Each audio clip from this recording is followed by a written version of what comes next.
Assalamualaikum warahmatullahi wabarakatuh. Perkenalkan, nama saya Muhammad Taufik Nurisan dari Prodi Manajemen Dakwah, konsentrasi Manajemen Haji Umroh, kelas 5A. Pada kesempatan kali ini saya akan menjelaskan tentang studi kebijakan dakwah. Dalam video ini saya akan menjelaskan 5 topik. Yang pertama yaitu apa yang dimaksud dengan analisis kebijakan dakwah.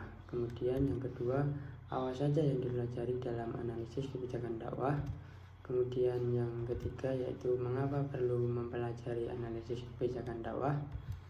Dan yang keempat, apa manfaat mempelajari analisis kebijakan dakwah. Kemudian yang terakhir yaitu contoh atau topik kasus kebijakan dakwah di Indonesia.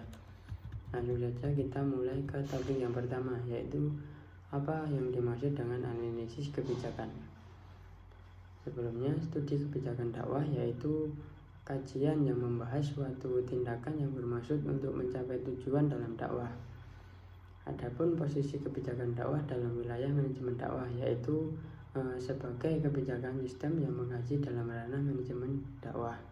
Kemudian analisis kebijakan dakwah yaitu suatu aktivitas yang menyelaraskan permasalahan yang sedang dihadapi, yang kemudian menghasilkan suatu keputusan yang telah disepakati sehingga dapat disebarluaskan dan diperbaiki di masa mendatang. Kemudian yang kedua yaitu apa saja yang dipelajari dalam analisis kebijakan. Yang pertama yaitu masalah kebijakan. Masalah kebijakan timbul karena faktor lingkungan kebijakan, yaitu keadaan yang melatar belakangi suatu peristiwa yang menyebabkan timbulnya masalah kebijakan, yang merupakan tuntutan masyarakat atau tantangan dan peluang. Masalah itu dapat timbul justru karena adanya suatu kebijakan tertentu. Kemudian yang kedua, masa depan kebijakan. Merencanakan dan menetapkan kebijakan sehingga tindakan yang terbaik dapat dipilih di antara berbagai kemungkinan yang ditawarkan oleh masa depan. Membentuk masa depan secara aktif lepas dari yang terjadi di masa lalu. Kemudian yang ketiga, aksi kebijakan dan transformasi informasi mengenai kebijakan di masa depan. Di dalam informasi mengenai aksi-aksi kebijakan yang akan menghasilkan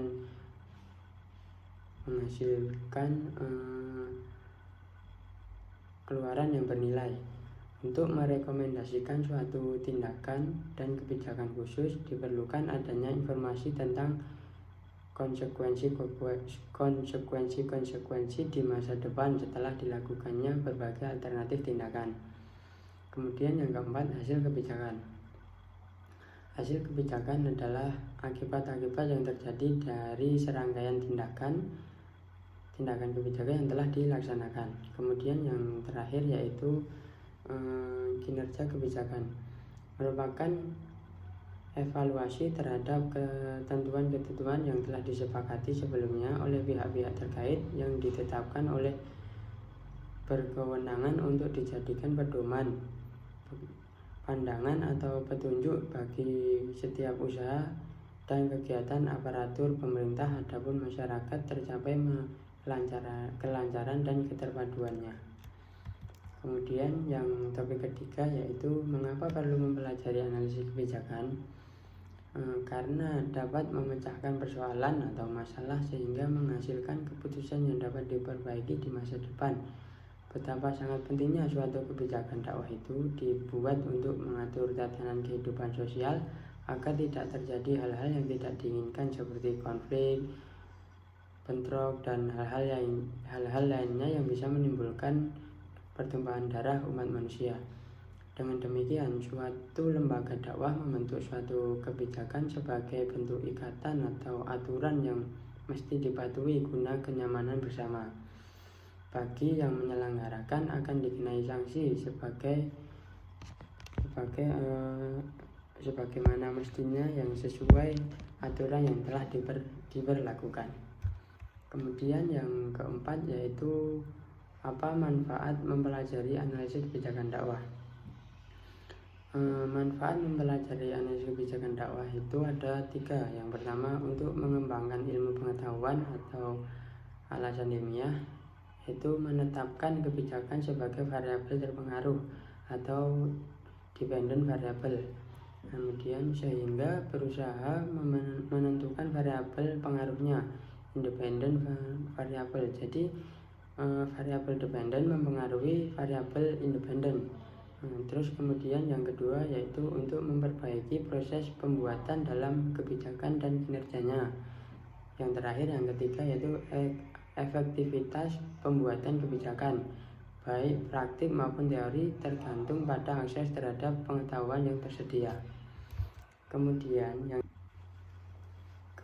kita masuk ke topik yang terakhir, yaitu contoh kasus kebijakan dakwah yang ada di Indonesia.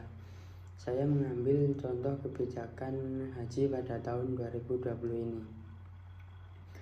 Kementerian Agama RI resmi mengumumkan bahwa tahun 2021 ini tidak ada keberangkatan jamaah haji asal Indonesia. Hal ini dilakukan guna menjaga dan melindungi WNI, baik di dalam maupun di luar negeri. Kebijakan ini juga dianggap sebagai bentuk upaya pemerintah untuk menanggulangi pandemi COVID-19 ini, yang sempat mengalami lonjakan pasca libur Lebaran kemarin. Dengan adanya kebijakan ini, maka jamaah haji asal Indonesia batal berangkat untuk kedua kalinya setelah larangan pertama diberikan pada tahun 2020 lalu. Hal tersebut disampaikan Menteri Agama Yahud Khalil Haumas dalam konversi pers belum lama ini. Yahud mengatakan pemerintah telah menerbitkan keputusan Menteri Agama nomor 660 tahun 2021 perihal pembatalan keberangkatan haji tersebut. Keputusan ini juga dapat dukungan dari Komisi 8 DPR RI dalam rapat kerja masa persidangan kelima tahun sidang 2020-2021 pada 2 Juni 2021 kemarin, di mana pihak DPR RI menyatakan menghormati keputusan pemerintah yang akan diambil terkait penyelenggaraan ibadah haji tahun 2021 ini. Selain itu, alasan pemerintah untuk membatalkan keberangkatan jamaah haji tahun ini menurutnya adalah karena Kerajaan Arab Saudi yang belum membuka akses layanan penyelenggaraan ibadah haji tahun 2021 akibat kasus COVID-19. Arab Saudi juga belum mengundang Indonesia untuk menandatangani nota kesepahaman tentang persiapan penyelenggaraan haji tahun ini. Demikian yang dapat saya sampaikan. Jika ada salah-salah kata mohon dimaafkan. Jika ada benarnya itu datangnya dari Allah Subhanahu wa taala. Wallahul muwaffiq ila aqwamit thoriq. Wassalamualaikum warahmatullahi wabarakatuh.